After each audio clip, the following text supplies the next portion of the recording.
Captain Joel Sanders was never the type to break rules on a ship. The regulations of the starship Valencia were clear: no personal visits to crew cabins after night protocol. But something about Lyra, the alien navigator, was different. She wasn't just part of the crew, she was a mystery wrapped in silver blue skin and sharp green eyes.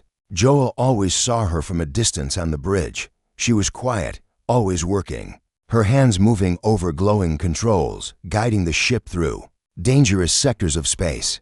But sometimes she looked back at him, a quick glance, then a grin that vanished too fast. Tonight was different. The ship had just passed through a dangerous asteroid field, and tensions were high. But the corridors were empty now. Joel was walking back to his quarters when he heard her voice. "Captain," she called softly from the shadows. "No one's watching anymore."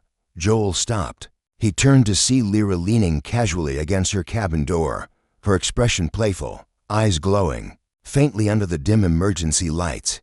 He should have walked away. Every part of him screamed that this was wrong. Captain and crew, human and alien. But the loneliness of space had a way of whispering to a man's heart.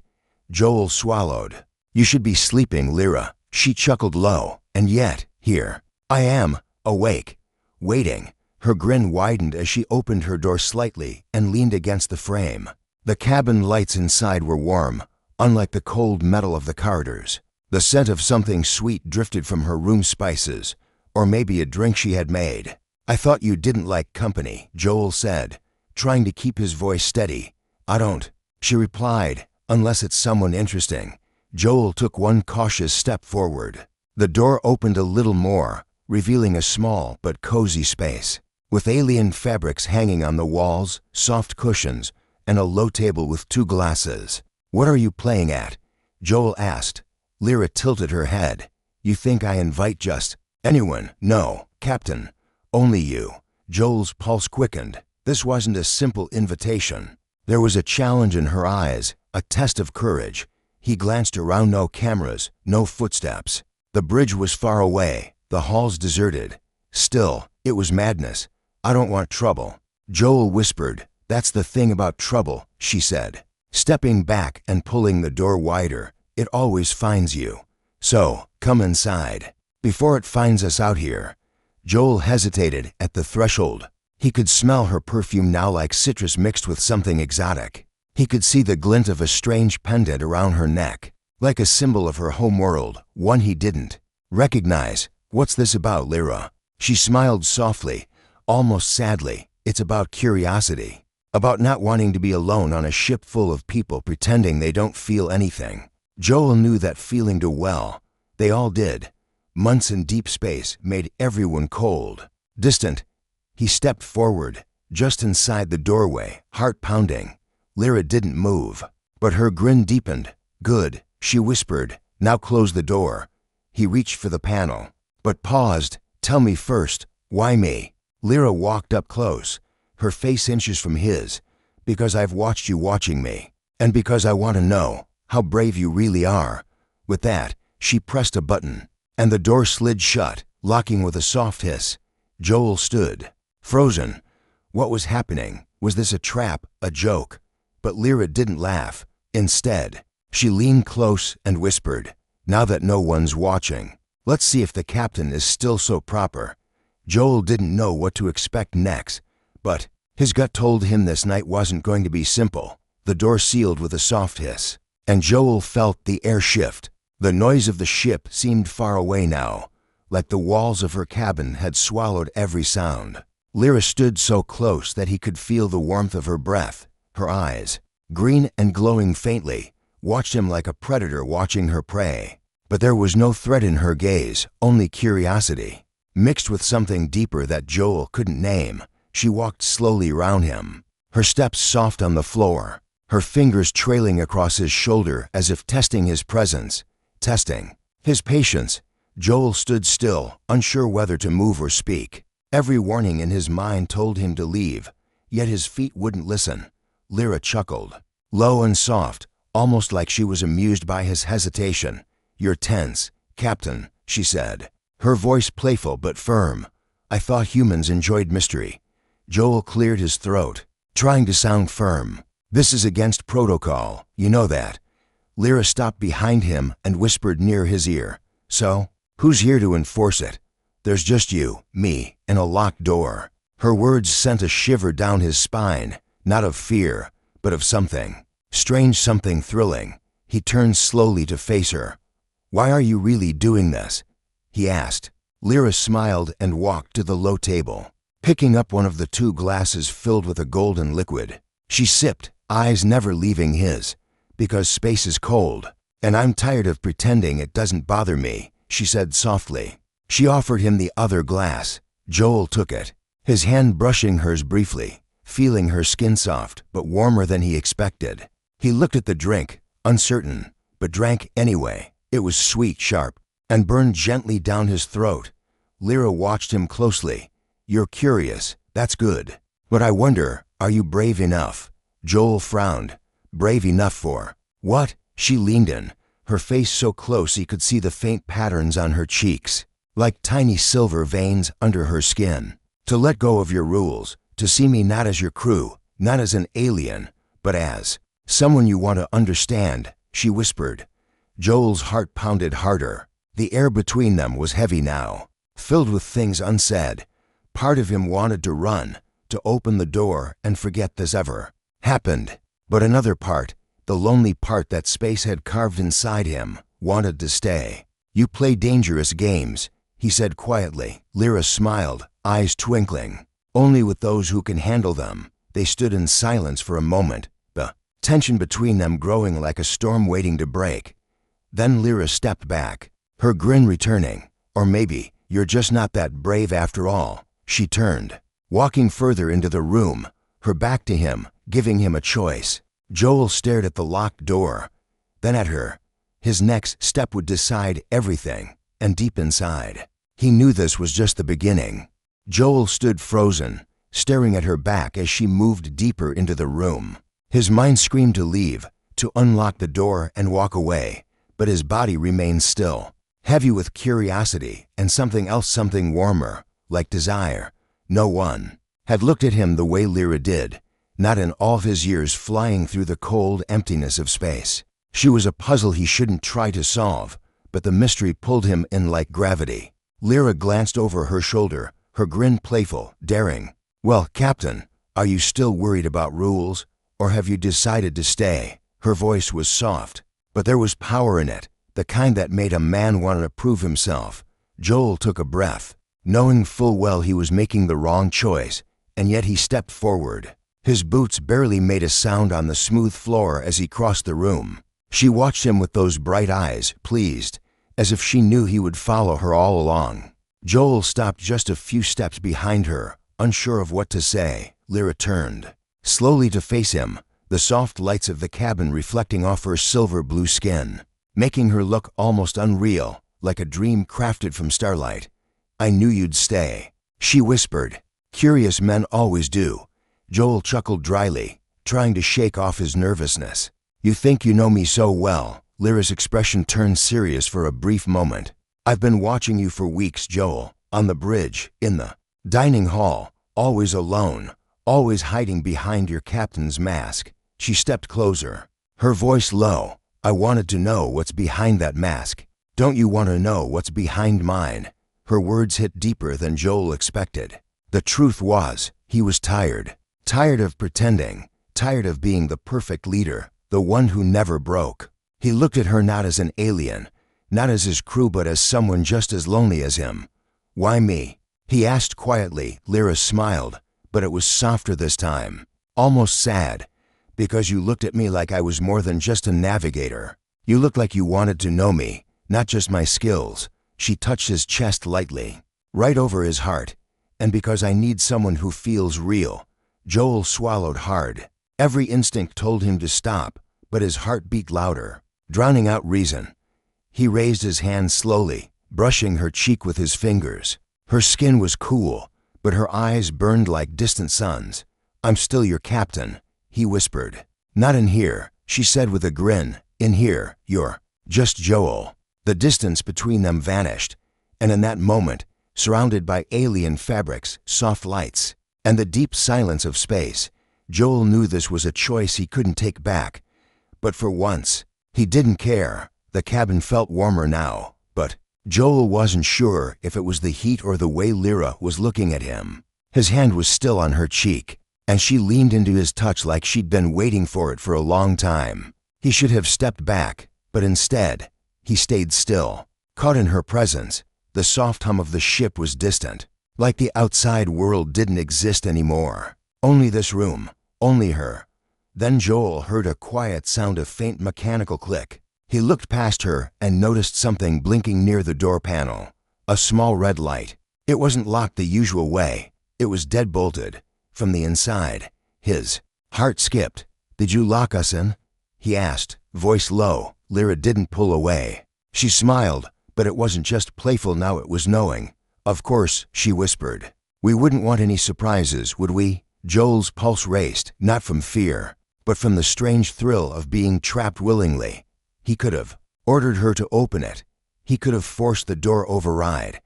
But deep down, he didn't want to. "What if someone comes looking?" Joel asked, even though he already knew the answer. "No one's watching anymore," she reminded him, her voice gentle. "The bridge crew is on rotation. Everyone thinks the captain's asleep. No one expects him in the navigator's quarters." Joel chuckled under his breath. "You thought this through." "I have," she said, her eyes not leaving his. "Because I wanted this moment, and because I wasn't sure if you'd be brave enough to walk in." Her words echoed in his head. Brave enough. Was that what this was? A test, a trap, or something deeper? "What happens now?" he asked, his voice quieter than before. Lyra smiled and stepped back, but her hand caught his. She led him gently toward the soft cushions laid out across the floor. The fabrics were alien-rich colors, deep reds and blues, patterns Joel didn't recognize. The space didn't feel like a ship cabin. It felt like stepping into another world. "We talk," she said simply. "We sit, we drink, we stop pretending we're just crew." Joel sat down slowly. Still cautious, still unsure, Lyra poured more of the golden drink into their glasses and handed him one. "So, tell me," she asked, sitting close but not touching him, "what's it really like being the captain when no one's watching?" Joel stared into the drink, the liquid catching the light like melted gold. He sighed, shoulders heavy. "It's lonely," he admitted. "Everyone sees the captain, but no one sees Joel, I think. I forgot what that feels like." Lyra's gaze softened.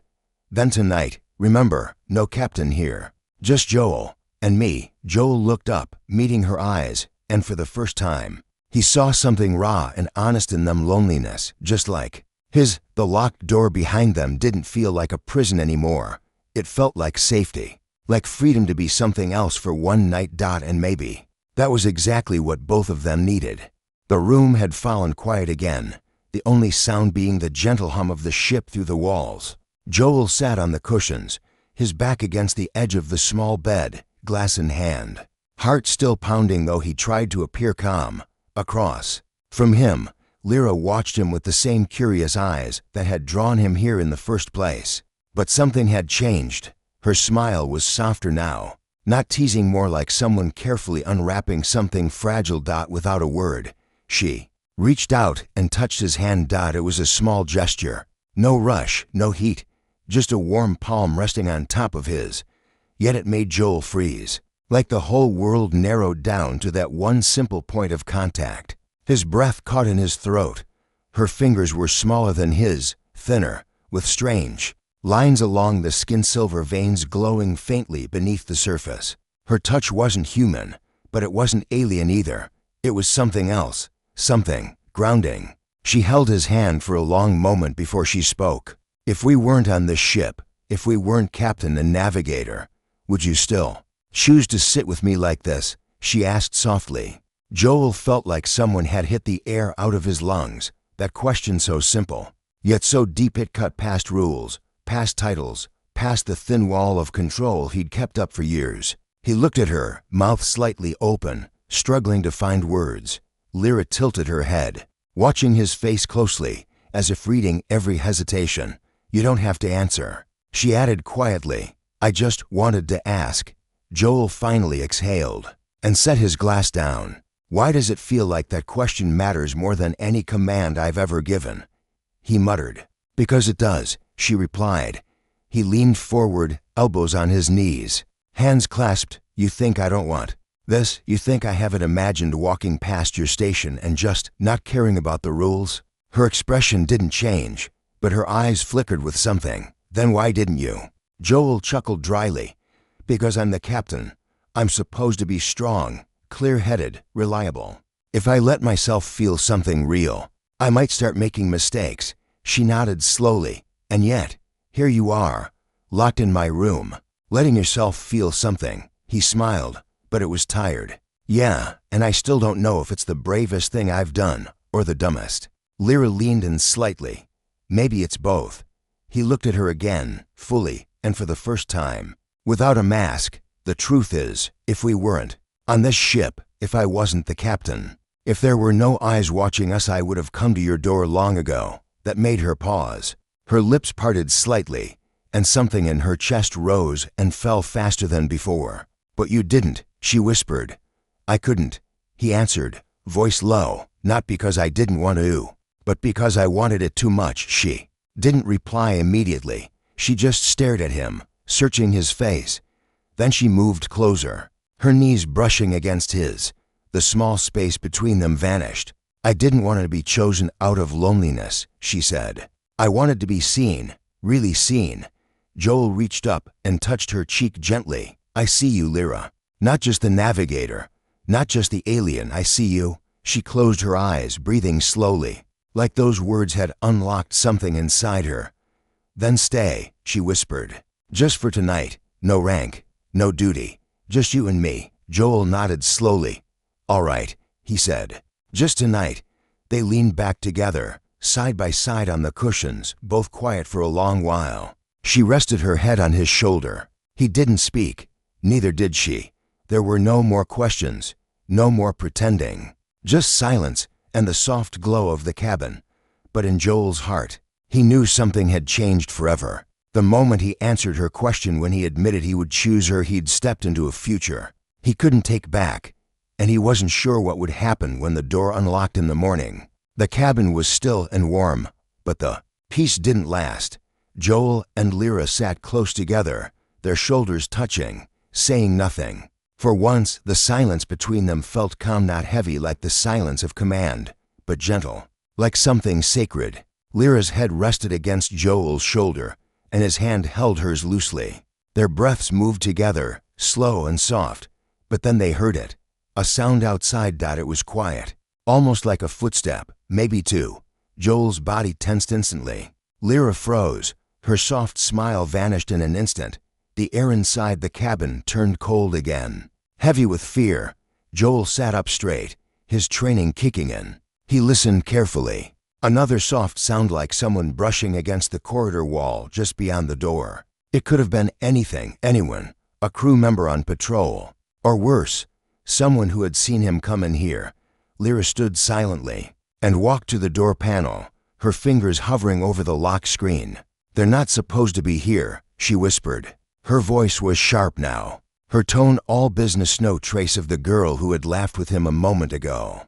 Joel followed her with his eyes. "Can you see who it is?" he asked. She shook her head. "Not without opening the panel. The sections. Cameras were disabled when I locked the door." Joel cursed under his breath. His mind raced. If someone knew he was in here, if this got out, he wouldn't just lose command, he'd lose everything. Lyra turned back to him, her eyes full of regret. "I shouldn't have pulled you in like this," she whispered. "It wasn't fair."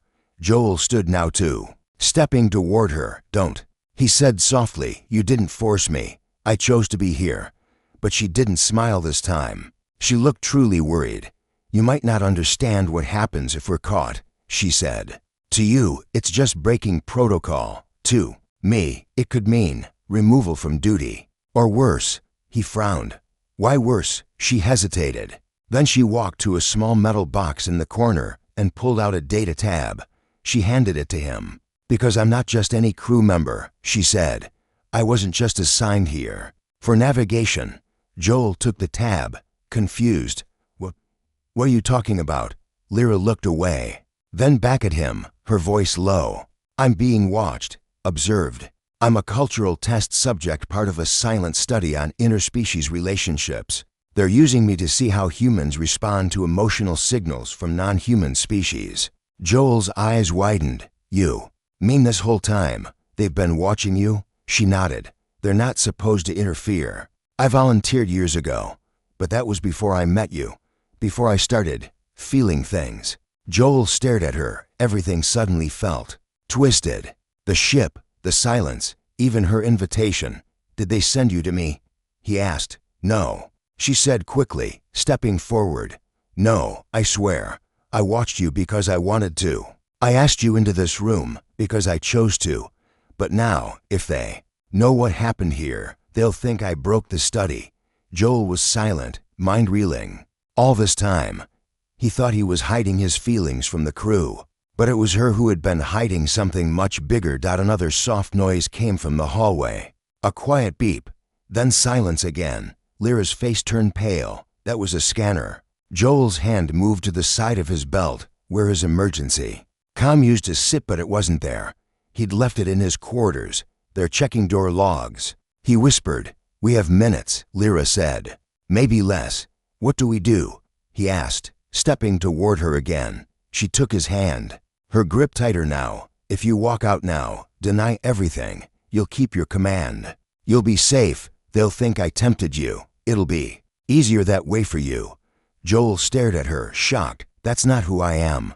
Then they'll come for you too, she said softly. Joel looked at the locked door, then at her. His throat was dry, but he spoke anyway.